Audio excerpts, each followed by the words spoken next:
Hi, everybody. Welcome to this webinar about marketing effectiveness of webinars in supply chain. First of all, thank you for joining this day. And to give you some background of why this webinar is organized, I will explain a bit. We have just been past a year of a pandemic. Marketing job description has drastically changed, I think, for all the marketeers in the audience, very recognizable. We exactly knew beforehand what we needed to do. And now we are transitioning into an unknown territory of virtual and hybrid events. The last half year, my organization, Supply Chain Media, did several hybrid events and webinars virtually. And this webinar is aimed to share the experiences that we have and also very curious to your experiences so that we can learn from each other. To start off with some practical things, all the audience is on mute. Of course, feel free to interact with us via chat. That's the chat box on the right side of your screen. And you can also type in your questions here that we will answer either live or afterwards in the lounge. Who will presenting today? Well, first, it's me. I'm Nicole Messink. I'm the marketeer of Supply Chain Media, one of the marketeers because we are operating with a team here, of course. And my role will be that I'll be sharing practical insights and experiences and be open about the data that we have collected the last half year. And my co-host is Hans Molenaar. Hans, can you shortly introduce yourself? Yeah, thanks, Nicole, and thanks for having me in this webinar. I'm one of the founders of Beeckestijn, and we organize courses, postgraduate courses on digital marketing, but also content marketing, and we have a lot of B2B marketeers in our courses, and we try to develop them to further better marketeers. And webinars is a tool which we also use, and we see more and more, especially in B2B, that webinars are used. And I will share some of the findings we've discovered so far. Okay, thank you. For the audience, after the presentation at 5:30, we will be moving into the lounge. Hans and I will be joining there as well. So when the presentation ends, you will all be kind of teleported into the lounge where you can see the tables just as the example I'm showing right now. And you can take your seat where microphones and cameras will turn on so we can have a conversation, kind of like Zoom or Microsoft Teams. So this is an invitation for you all to join us after the presentation. Continuing to the content, what will the topics of this webinar be? And what will Hans explain in the beginning? We have kind of put it into a visual here of a funnel. We will start generally, what is marketing effectiveness, how to measure it, and continue on further into the funnel, moving up to my experiences and a best case, so very narrow and specific in this case. And then we, and Hans specifically, will give his future insights, is where this will be going in the future. So Hans, please take it away. All right. Yeah, if you talk about effectiveness, there's two sides to effectiveness. One side, of course, you have the customer, and I think our biggest goal is to help customers to help buying products and services. And the other side, you got there's as we are marketeers and salespeople who are trying to generate leads, try to sell products, and often there's a kind of miscommunication where actually a customer doesn't exactly know exactly what you want, what the options are. We're already starting talking about product features and prices, and we'll go back to that. But if you look to the customer, I think it's good to take a step back. What is the buying process looking like? And if you look to the buying process, it all starts with a problem identification. And we sometimes forget that customers don't even know exactly they have a problem. If you look, for instance, to supply chain, there's a lot of things on demand generation, for instance, and forecasting, but some companies even don't know yet what the possibilities are and that they can dramatically improve their buying process, for instance, or supply chain by using certain forecasting modules, for instance. But also we look at things like security is now a hot topic, but 5 years ago, a lot of companies were not that busy with cybersecurity. So it all starts in the beginning, helping customers to understand they might have a problem or they have a unique challenge which they can benefit from.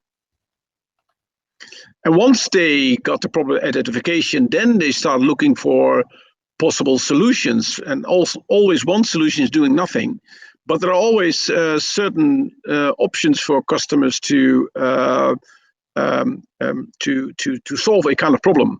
And then already people are looking in a more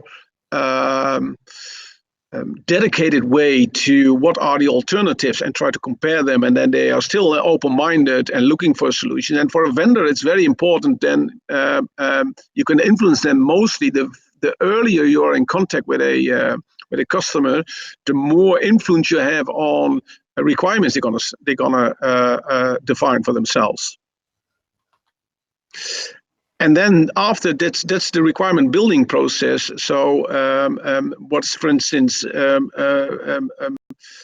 for if you look to software solutions, required. Does it have a certain functionality? Yes or no? Should it have certain integration? Should it have dedicated solutions or a solution which covers a whole big range? So the requirement building, then people are very interested in the functionalities and also in the pros and the cons. And then we already can start more talking about our solutions, and which in the case of the problem identification is not wise to do.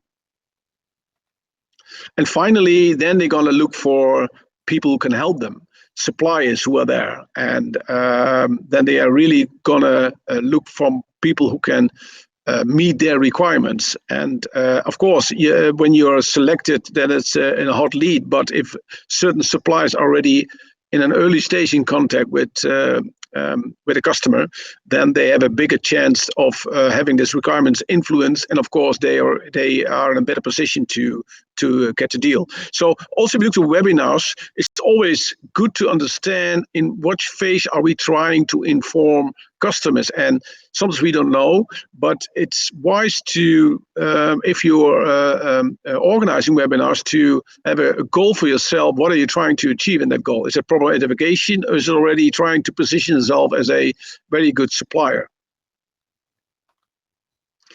And sometimes we forget in the phases of the whole buying process where customers are.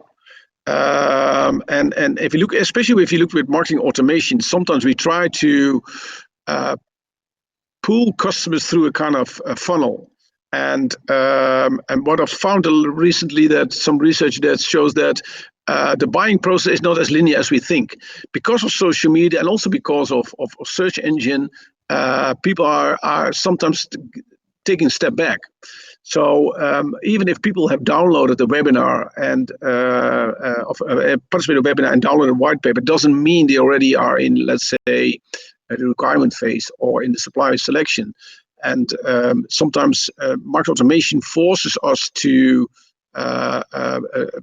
communicate with customers that they are always in a further phase. And I've talked recently to AFAS, which is a big ERP supplier. They made a real mistake in the beginning when they implemented market automation, that people are sometimes not as far in the whole funnel where they are. And it's good to try to figure out if you think they're already in the buying phase, it is really the case. So don't make that mistake that they're always going a sequential frequency of order. On the other side, you got the buyer. On the other side, of course, you got the seller. And that's a different perspective if you look to effectiveness, because in my view, you're effective if both sides meet their goals. And if you look to the marketing objectives, there's a research from SageFrog, and normally most marketeers are compensated, or the biggest KPI is getting sales leads. And yes, brand awareness is an important one, and thought leadership even also. But in the majority of cases, marketeers, especially when the small marketing departments are, the main objective is sales leads. So they are always trying to go deeper into the funnel and finding customers who are already looking for a solution where it might be more of interest to invest higher in the funnel and to invest in brand awareness and also thought leadership. And that's also an important thing where you have to consider when you use webinars, what are you trying to achieve? And of course, you want to achieve preferably people who are buying tomorrow, but it's often not the case. Also, you see that buying cycles are getting longer. And also the amount of resources buyers are using are also increasing. So my biggest message here is don't try to focus on the short-term leads, but also invest in awareness and thought leadership. Well, this funnel is, I think, is the most of the oldest funnel which is there, based on the old communication model, which we go into later a little bit deeper. Of course, people are firstly aware of a problem that you're around, so the brand building thought leadership is there. Then creating interest, there are solutions, and then going to requirements, and finally, of course, people have to take action. There's a little bit of an old-fashioned model often used. If you look to the next one. It's the funnel created by Google. So this is think, do, care funnel, which can also help. In my view, it is a little bit too simple for B2B. It works in B2C, but the thing which is of course of interest is also the care phase, which is, I think, also an important phase where a lot of marketers don't invest in. They often try to generate the leads instead of trying to get customers to buy more or to invest in retention. But the biggest point is create your own funnel which meets your requirements, which fits to your buying process of your customers, and then try to think about where your content, where webinars one of them fits best, and then also to find the content of the webinar. And the trend we are seeing is that, especially by COVID, is that marketing is taking a bigger role in the whole buying process.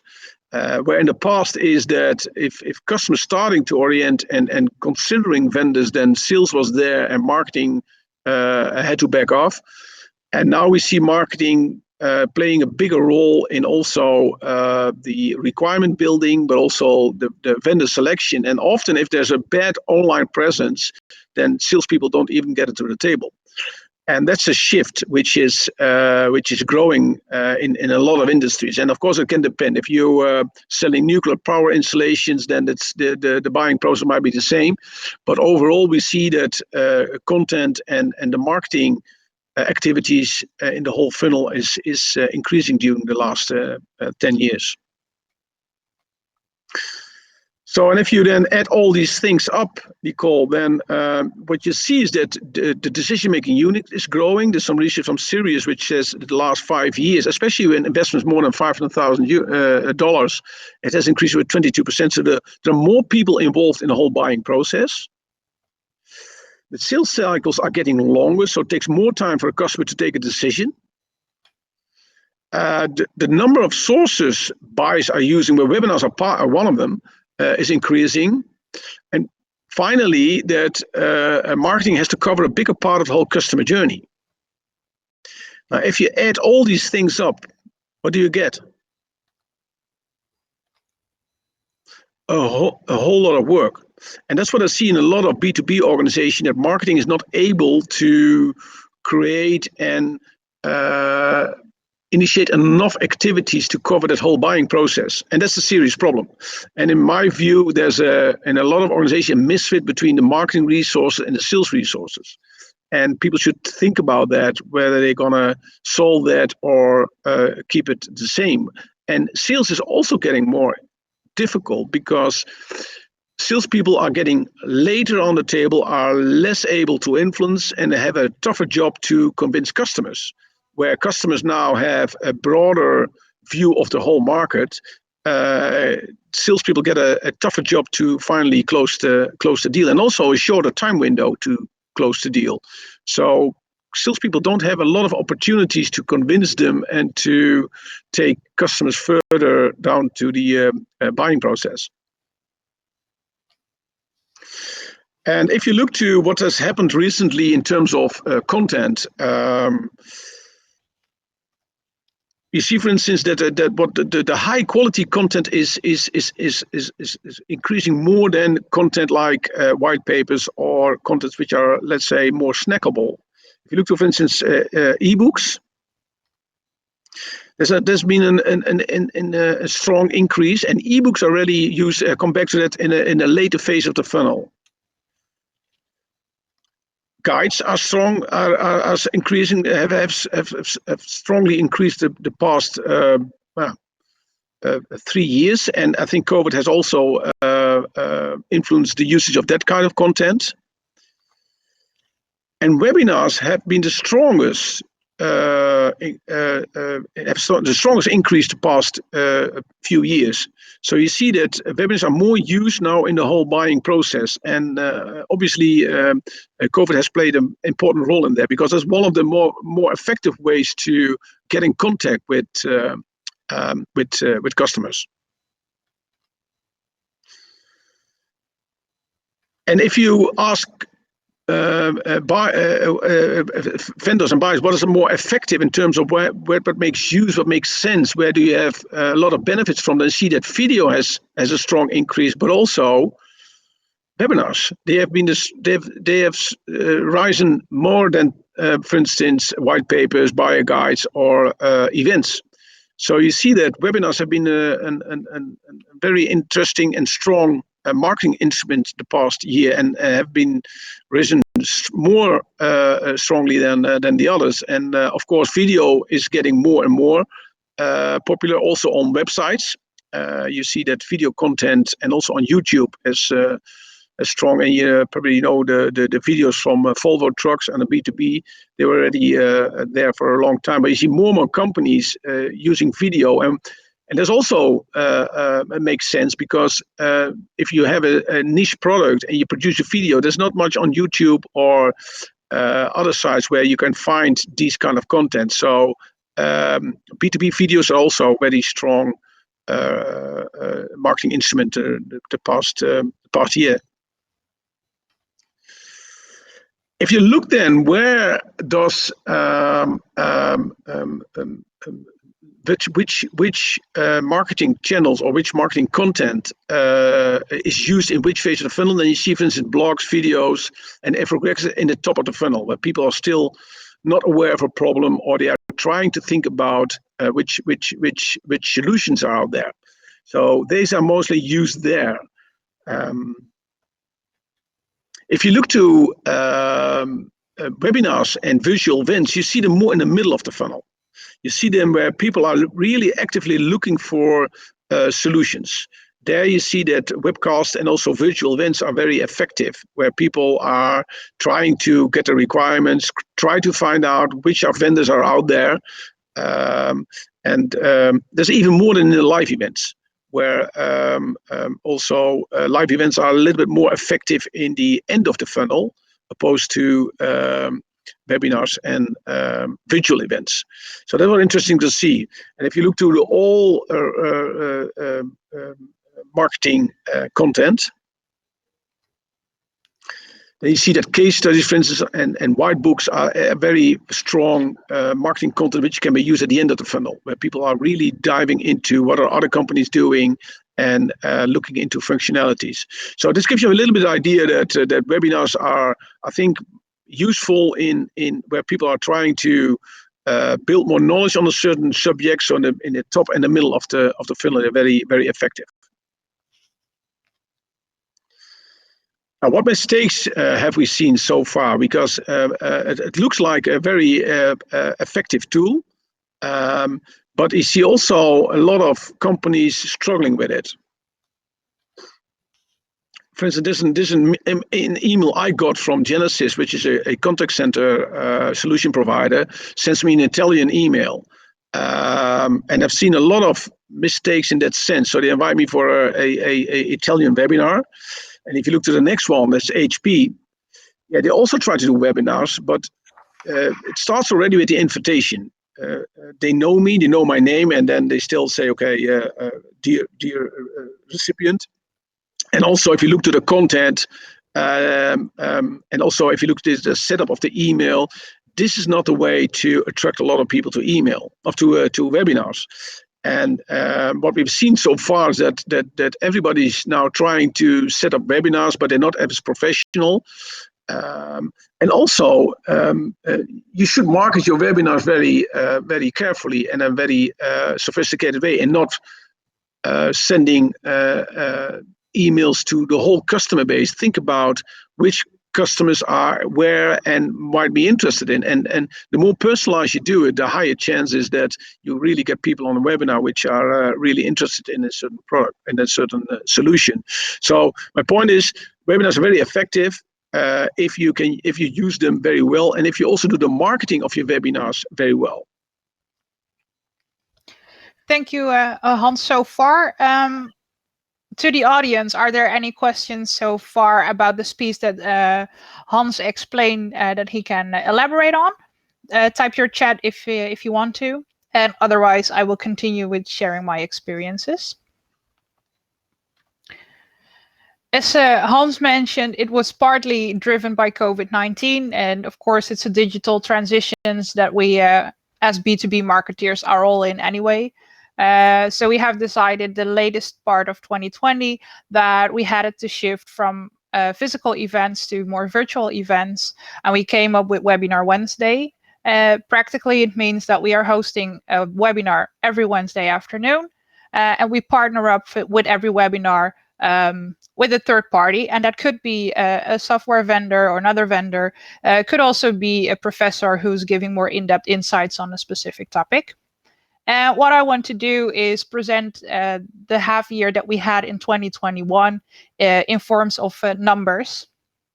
And I'm glad Hans also mentioned not only the webinar itself, but actually also the promotional way to promote a webinar.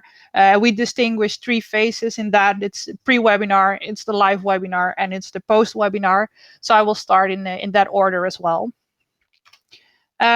Starting pre-webinar, the first phase, the promotional activities that we do for the partners that we co-host webinars with. And what does Supply Chain Media does? Well, we send out an announcement, and actually a bit ashamed to say, Hans, to the whole customer base, because we think that every webinar could be really interesting for our customer base, which is mostly supply chain managers and supply chain directors. And I've given some average numbers here. So we send an average announcement out to over 11,000 people.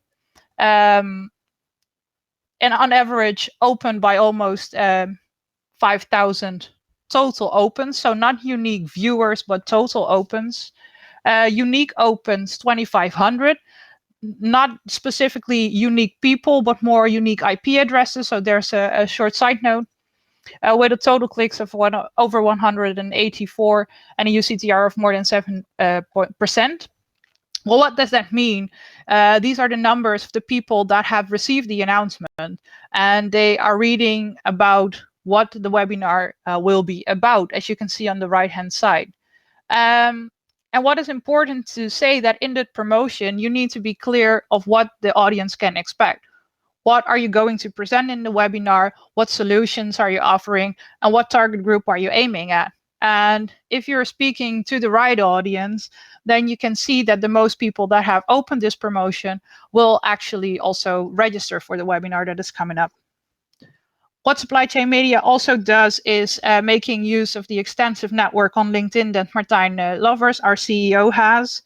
And he pushes out a LinkedIn post, which has an audience of over 12,000 personal followers. And in this specific case, has almost 6,000 views. So that's the reach of the promotional activities that we do. I see a question coming in, so I'm just seeing Martijn has a question to Hans. Maybe we can get back to that later. The promotional activities that we do are not always enough. So my side note here is, what can partners do themselves? We have our network and our audience, but of course our partners have our own network and social media channels or newsletters as well. So to expand the target audience here in the promotional phase, it could definitely be recommended that they will use their own channels as well for the promotion. What do we see in phase 2 during the live webinars? I have taken some numbers from the past 6 months here, just to give them concrete numbers. I put them in graphs for no-show and attendees for 6 specific webinars over the last year. And you can see that it differentiates. So some webinars have more attendee rate than the others, with the best attendee rate last March, with almost 50%, and the lowest attendee rate of 33% in June. When you put all our webinars together, you can see the overall score, 56% no-show and 44% attendees during the live webinars. What I'm curious about now, with all the people in the audience, what could possibly be explanations for this? I've summed up some here. It could be the weather outside. When weather is increasing, most people would like to go outside instead of watching webinars. Could be the timing of the live webinar. So if it's a busy day, Wednesday afternoon, people can decide to not attend the live webinar but wait for the recordings, for instance. Could of course be the time zone for the attendees as well. In the audience right now, we have people from different time zones as well. So for one, it works better than for the other.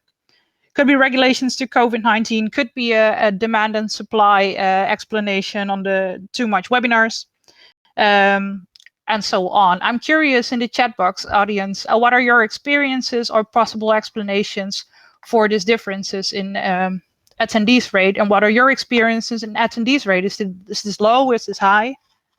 Yeah, Nicole, I think you missed one important thing. It's the football. Definitely European Championships at this moment. Yeah, I think that could be an influence, definitely. Yeah. Yeah, if you schedule a webinar on a big match, or then you can have bad luck, and that might have some influence. But these are incidents normally. Yes, and of course there are possible explanations, and none of these can be proven at this moment. We don't have the data for that yet, but just food for thought. That what could it be? Yeah. I see no comments from the audience. Yeah. Now I see a chat coming in. According to a partner I spoke today, there's a lot of saturation of webinars. Yeah, could well be an explanation. There are so many offerings of webinars, not only business to business, but of course also in personal development, which is very high interest due to COVID-19. So yeah, there can be all possible explanations. Yeah, I think what Caroline mentioned is that afterwards watching is also growing. And today I spoke at a live conference, and it was also filmed. And I'm very curious whether the number of people who are watching it afterwards will be bigger than the number who are watching it live. And that's, I think, a trend which we will see more and more, that people want to see certain things once they have the time. And looking for people in the buying process, I can imagine that sometimes people collect a lot of things and then block a certain time on and to compare these. So I think watching recording will grow. And my recommendation always is also try to make it available. It has advantages and disadvantages, because sometimes people think, okay, if I can see the recording, then I don't need to attend live. And we all know that people don't watch the recording. They want to do it, but in the meantime, there's a lot of other content which has to be studied. So there's also a risk in there. I think the trick is not to say it up front, but afterwards sending it to the audience who wasn't able to come. So you register the people who are attended, and then make it available for the people who didn't attend. And then you have a bigger chance to grow the visibility. Yes, and I think also the on-demand thing in general is really hot right now. We are all getting used to on-demand content, whether it is on Netflix or business-related content. We are getting used to seeing and listening to what we want when we want it. And if the time is not right, I will do it on my own time and check the recordings. Exactly. And that's also a great bridge actually to our third phase. So what happens post-webinar, after the live webinar?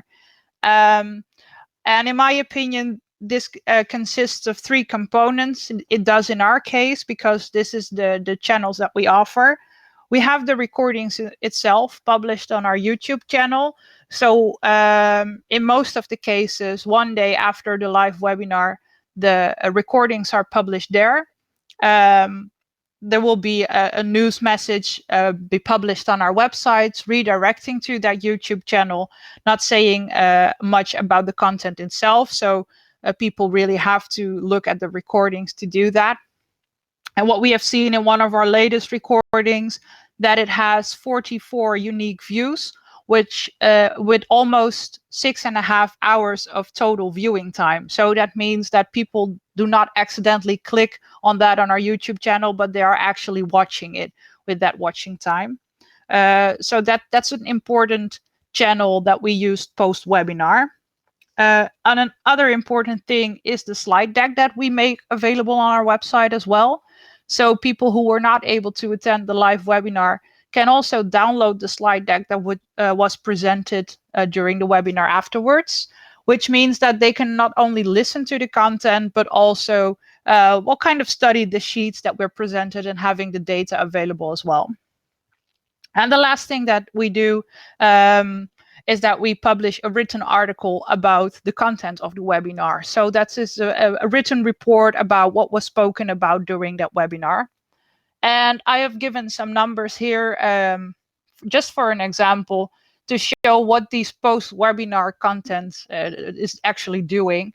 And you can see that it differs as well. In some cases, the recordings on YouTube definitely has the highest scores in regards of viewing. And in other cases, it has the post-webinar written article on our website.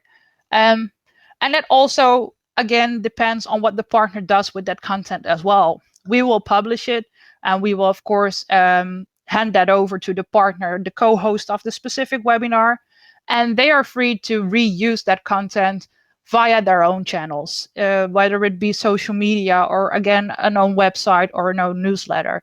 And when the partner is really actively doing that, you can, of course, see an expanding of these numbers.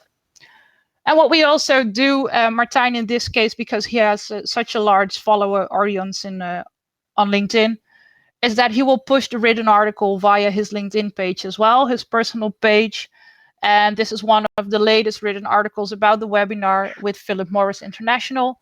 And you see that he has over 2,000 views on his personal LinkedIn post. And that is just one post. So you can imagine what happens if a lot of people who were involved in this webinar would share the post about this written article. I'm seeing somebody in the audience reacting. You should be careful not to lean too much towards the quantity of the attendees and losing sight of the quality. For me, it's much more important to reach the correct audience instead of a high number of registration and attendees. Fair point. Just a little bit ahead of me because I was coming there in a bit. But I definitely agree with you, and we'll get back about that in a short time. What I want to do now first is share a best practice case we did last February. The topic of the webinar was demand sensing. And just to make the best practice concrete, I here show you the numbers that we did pre-webinar, so the promotional activities, the number of registrants versus attendees and no-shows, and the post-webinars content that we published afterwards. And what I think that is important to mention, that the post-webinar content is an important factor in lead generation. Hans tipped already a bit on this topic, and we'll explain about this in a bit. So the best practice, what works best? This is the promotional announcement that was sent. What you see here is that Henkel was actually participating in this webinar as well, which is, of course, a very well-known name. And if you see that if you are able to use such names, that it has a higher attentiveness rate as well. And of course, as Nabil in the audience mentioned, I'm sorry, it wasn't Nabil, it was somebody else. Content is king. So it's not only about how you promote it or the target audience you're aiming at. It is also what are you going to present. If it's a great topic, you'll have more attendees. And sometimes it's as simple as that. And we see that if a case study is presented to the target audience, in this case of supply chain managers and directors, it also speaks more to their attention than a commercial talk. They don't want you to promote just the products. They want you to help them solve a problem that they have. And sharing customers' experience, maybe even letting customers talk about their experience with you as a vendor, is a really great way. And now, Nabil, we are coming to your comment. In my opinion, the do's and don'ts. And I will go to your comment first. So short-term and long-term impact on revenue. And I think that kind of is what you were saying as well. If you have 2 leads in a webinar, it might not sound as a very good lead generator. But if I tell you, for example, that those 2 leads were Uber and Food Locker, it might sound very differently. So it's not just about the numbers, it's also about the quality of the audience, the quality of the leads, and think about what that customer, that new customer, will spend with you in a lifetime of that customer. So it's not a one buy only, it's about retention, it's about upsells and cross sells as well. And that altogether should create the value of a lead or a new customer.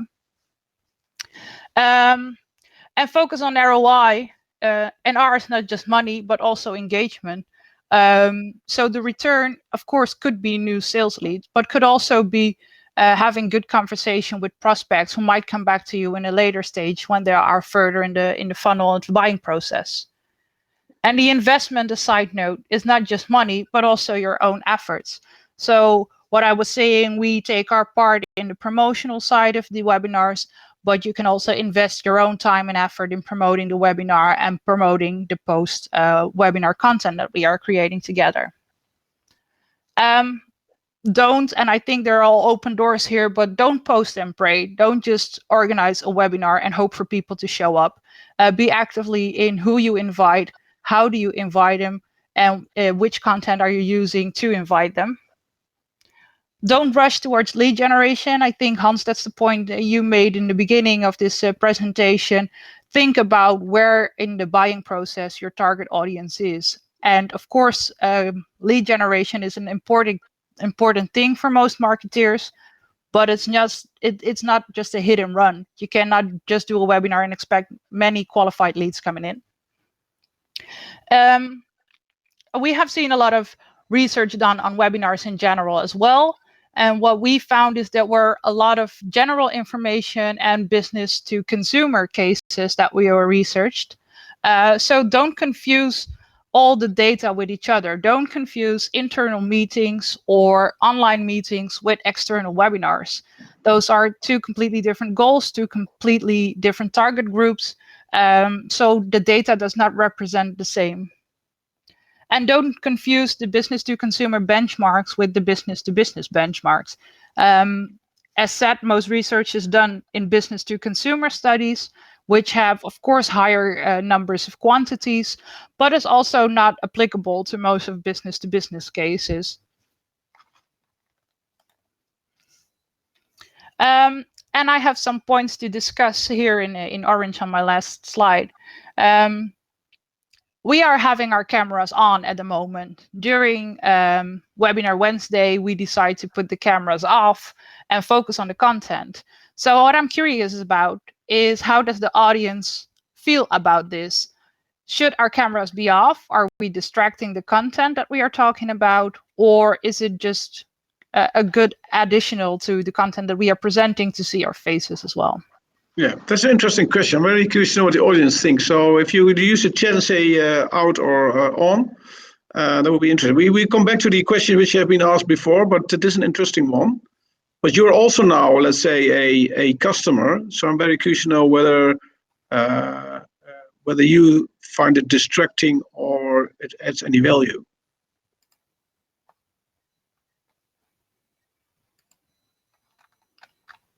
Personal, okay. What about the rest? That's also interesting with 20 or 25 participants on.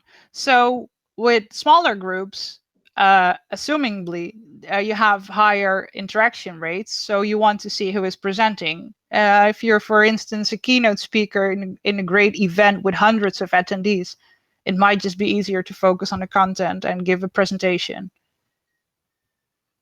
Yeah. My preference is that the camera should be on, so you see who's talking about a certain subject, but it's my personal one, so I don't feel distracted. But I'm very curious to know what the rest of the audience thinks about this topic. We'll just see what comments come in. Martijn, what do you think? Martijn, you're also in the audience. What's your preference, on or off? Martijn responded, cameras on doesn't add much, so cameras off. Okay. And unless the presenter's pretty, or as a off. Okay. Interesting to see that it also depends on where in the presentation you're at. If you're in the introduction phase, you want to see who you are talking about, who the speakers will be. You want to see their faces as well for the intro. When it's about the content, I assumably think that they say turn your cameras off and content is just fine. There's some other points of discussion. Well, maybe we can get back to that in the after talk, 30 minutes. High engagement and personal closeness. So talk radio format, not one presenter, have a moderation, have some kind of interaction between the speakers to keep it lightly, to keep it actively. So the talk radio format that will keep listeners engaged. And it also has the interaction between the expert and the moderator, and the Q&A should be intertwined within these two. So not specifically a Q&A session at the end of the presentation, but a moderator can intertwine the question during the presentation. Yeah.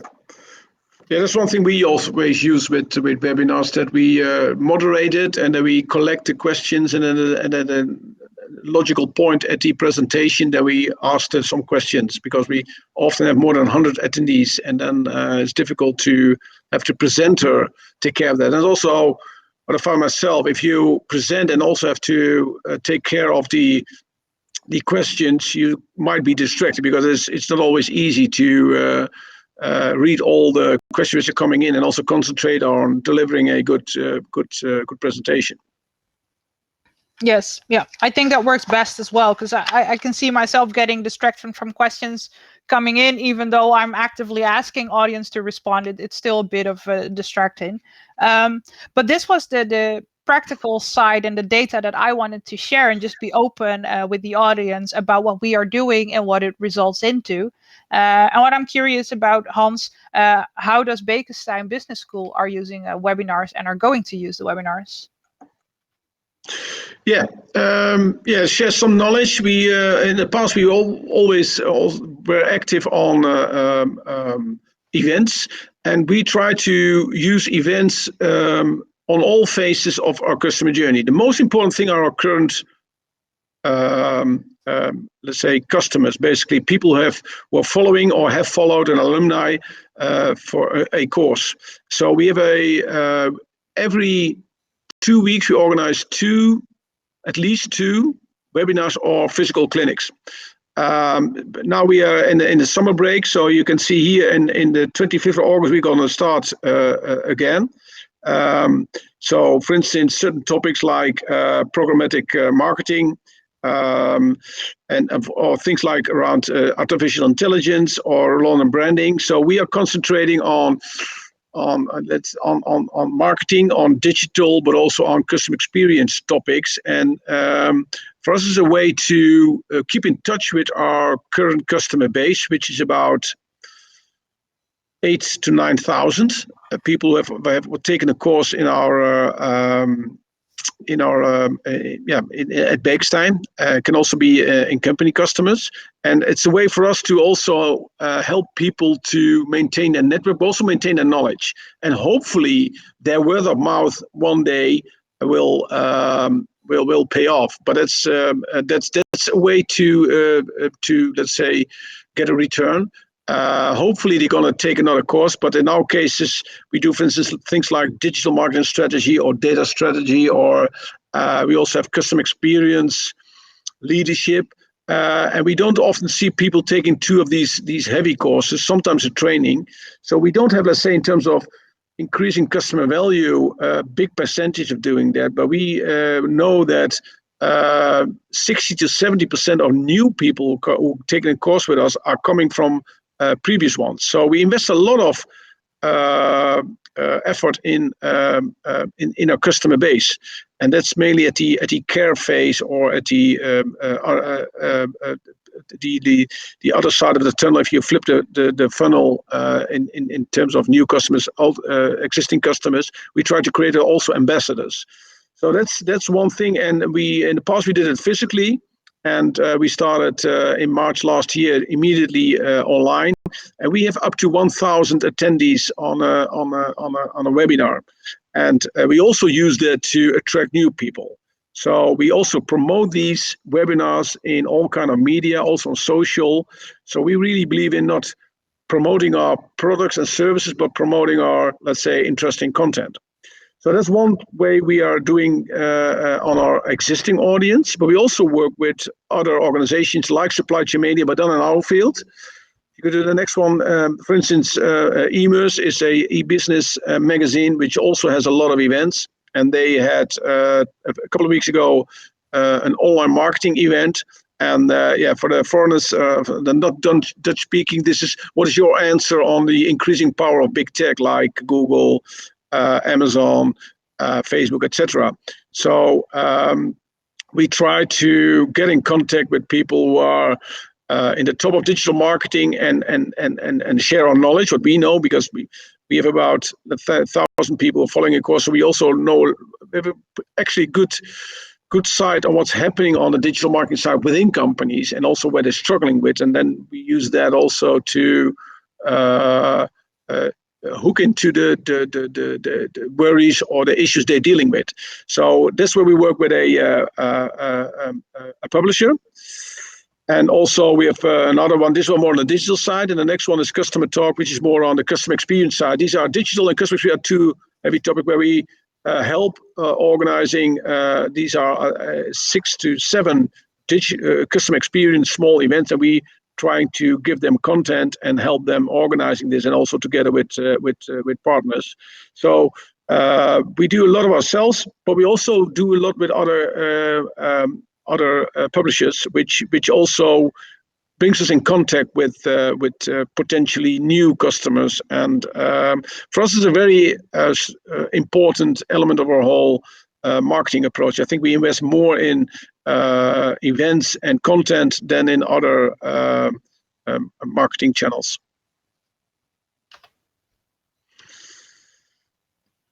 Hans, can you conclude all the things that we have spoken about? So the marketing effectiveness in general, when funnel should you use a webinar, what we did the last half year and the data that comes with it.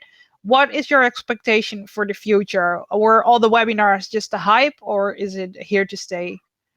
I think it has accelerated what was going to happen anyway, and it's not gonna go away. So webinars are here to stay. The issue is that there are loads of webinars, so quality is key and less is more. And my recommendation also do it professionally, and just not. I see a lot of IT vendors doing some webinars because they think, okay, 10, 15 people, okay, let's do it.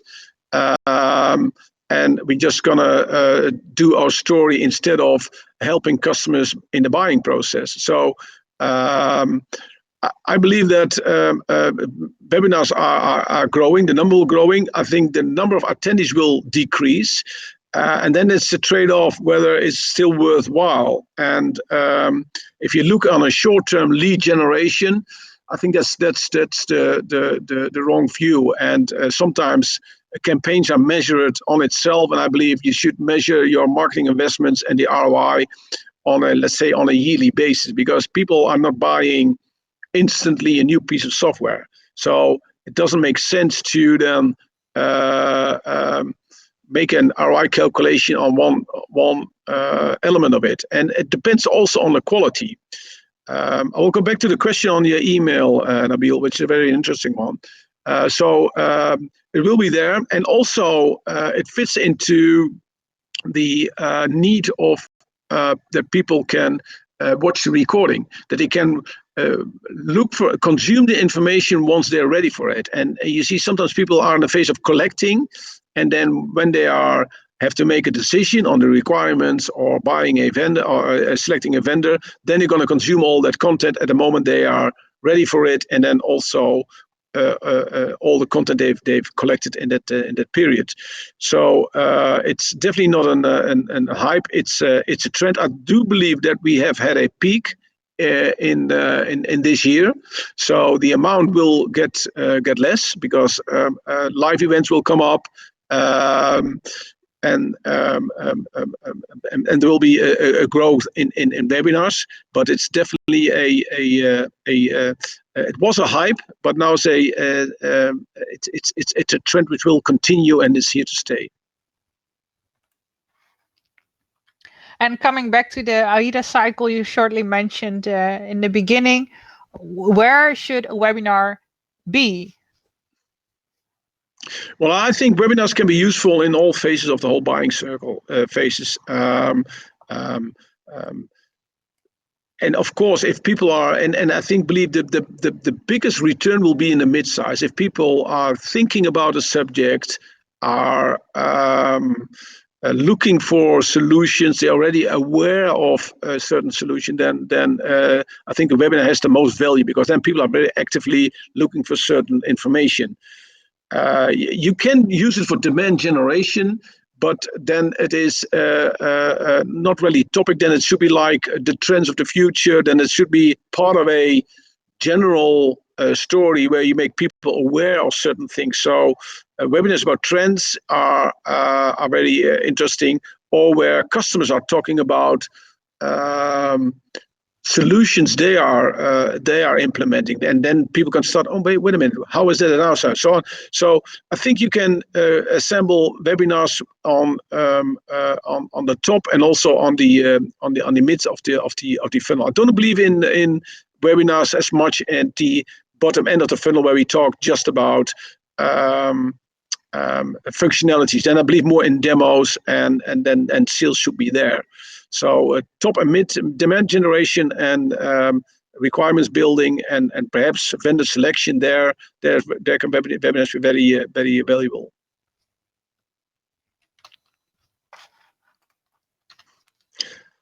And of course, live events, these can then you are a part of a bigger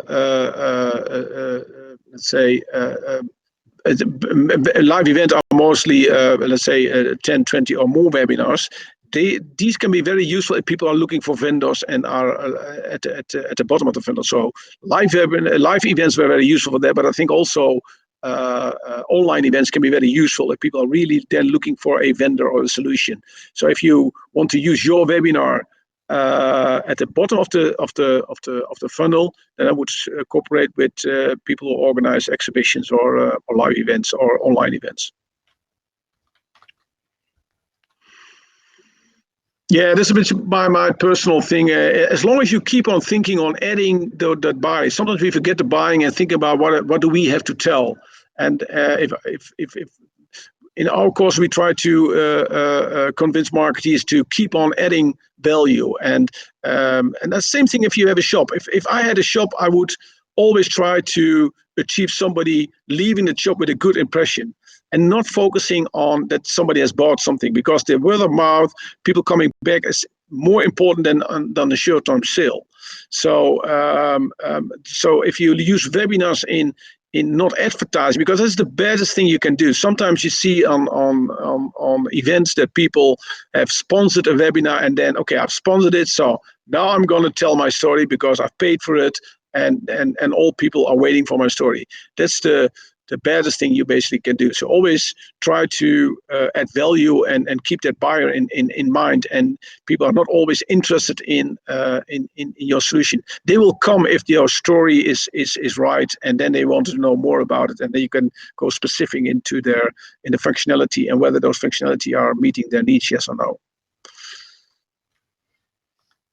So if you have any questions, let me know. I've seen a few questions. One was from Martijn about the ROI. I see sometimes that marketeers are trying to make an ROI on a campaign base. It's always difficult because the most important thing with an ROI is if you know the customer lifetime value. And sometimes the ROIs are based on short-term sales. And if you look, especially in B2B, then the customer lifetime value is often huge. And even one customer getting out of it can already pay the bill. But it depends, of course, on the business you're in. And if you don't know what your customer lifetime value is, just take your gross margin and divide it by the number of customers. Then you know your customer value on a yearly basis, and multiply them with the average lifetime. And these numbers are normally very high in a B2B. So keep that in mind, that a new customer can be hundreds of thousands of euros, actually, if you talk about a lifetime value. And then you only need a few to justify the investments. And so I'm not, let's say, if you do an event, of course, it's interesting to know how many people you've spoken to, how many exposure did you have. So that's always, well, if you have to compare events with each other, to guide you in which events you have to invest, yes or no. But to calculate your ROI on each campaign, I would be careful. I saw another question. Yeah, Hans, I would like to ask to you as well. Should a webinar invitation via email be short and concise, or long and elaborate? Short and concise and bullet wise. Don't use blocks of text. If you follow an email marketing course, you will see that if you do blocks of text alineas, people don't read that. People they get so many emails, they go through it. So think very well about your prompt, which is the main trigger you want to communicate. So the headline is key. For instance, that Henkel webinar is very, very good because people always want to know how other companies are doing. So if you can build it into your headline and also show, for instance, the picture of the director, that will increase the amount of click-throughs dramatically, instead of what I've shown you, the HP email. Yeah, the people, it's not the right thing to read. People don't read those blocks of text, they don't invite. So you need to build in those triggers and make it attractive as possible. And how about the subject line? Should the subject line already be saying invitation for a webinar, or what would your advice be for the subject line? Now, for instance, I would not an invitation. It's about the main topic of the webinar. And if you have a case, if you have a customer, then the name of the customer and the company is the most important thing of the whole webinar. And then the topic that's all about is about, for instance, forecasting in the demand, for instance. But if you do forecasting, demand generation, and Henkel, that will be a very good topic. And keep it as short as possible. People want to read easily, and there's been a lot of research about how people read emails. Yes. About all the researches and things available, I have one recommendation for myself, and of course it's a bit of promoting what I do here in Supply Chain Media, but we have created a practical checklist with 10 questions about how to organize a successful business-to-business webinar. So this is our opinion about that, with the experiences that we have. So if you want more information, this is on the website of Supply Chain Movement, and it's free for download. So we have come to the end of the presentation. I saw one question from Rianne Land about a specific platform of Airmeet, and I would like to invite her in the lounge, come sit at the table with me, because I really like to share my experiences with this platform. I really think this added something to other platforms that we have used in the past. So please join me. And for all the others, of course, join us as well. We will both be available in the lounge for the next 30 minutes. So click on a table where you can see our pictures. Cameras and microphones will turn on, and we can answer the rest of the questions that may be remaining. For now, thank you for listening to this presentation. I hope these insights can be put to use by you, and contact us if you have specific questions that you want to know more about. Thank you, Hans, for your contribution to this webinar. I really liked hosting this webinar with you. It was the first time for me, but I hope there will be more to follow. Okay. Well, thanks for having me here, and thanks to the audience for the interaction. It was fun of exchanging ideas of this new way of marketing and the effectiveness of it. Okay, see you all in the lounge.